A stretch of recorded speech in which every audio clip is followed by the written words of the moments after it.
new adventures, big and small. That's what's on the agenda as we kick things off here in the gardens at Mounts Botanical Garden. They have amazing art installations, like this one, scattered across the gardens. And they also have a sweet spot. It's an edible garden focused on the crops that can tolerate the Florida sun. How big is this garden area? This is a 14-acre botanical garden. Wow. Has 25 unique garden locations. This is our edible garden that we're in right now. You can eat everything that's here. Just about, there's a few flowers that are thrown in that are more medicinal, but yes, just about everything in this entire garden is edible.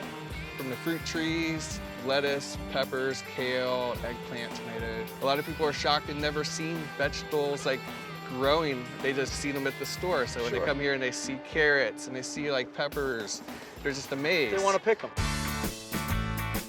You can probably tell, don't do a lot, haven't done a lot of gardening. What's the starter kit? There's got to be a starter kit for a guy like you. Well, I just think a lot of people really overthink it sometimes, and it's really you just got to let the plant just do its thing. You make it sound so simple, but I feel like every time I've tried, I don't do well. You know how people call themselves growers? I'm a dyer. Do you teach? Yeah, we teach classes. I do a lot of native plant classes. I walk people around and they want to know what, like certain areas of their yard, what can grow where, and I help them find that perfect plant. I want to become a horticulturist. What do we got here? Berkeley tie-dye tomatoes. It's a beefsteak tomato. Okay. They produce a large tomato. It has like stripes on it, so it looks like it's tie-dyed. Oh. These are really easy to grow, and they've been growing tomatoes in Florida. It's probably one of the first original crops they started growing down here because they do so well in our climate. Now, how long before I see edible tomato here? It'd probably be at least about a month, month and a half. It's not bad. I can have a garden that is producing something I can actually eat. Yeah.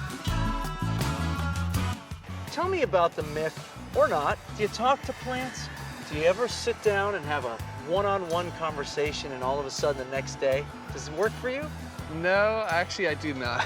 I know people who actually do say that they yell at their plants, it makes them grow and fruit better, but yeah. Nothing? No. Music? Do you play a little? No, I just let them do their thing. I think they're happy in the silence.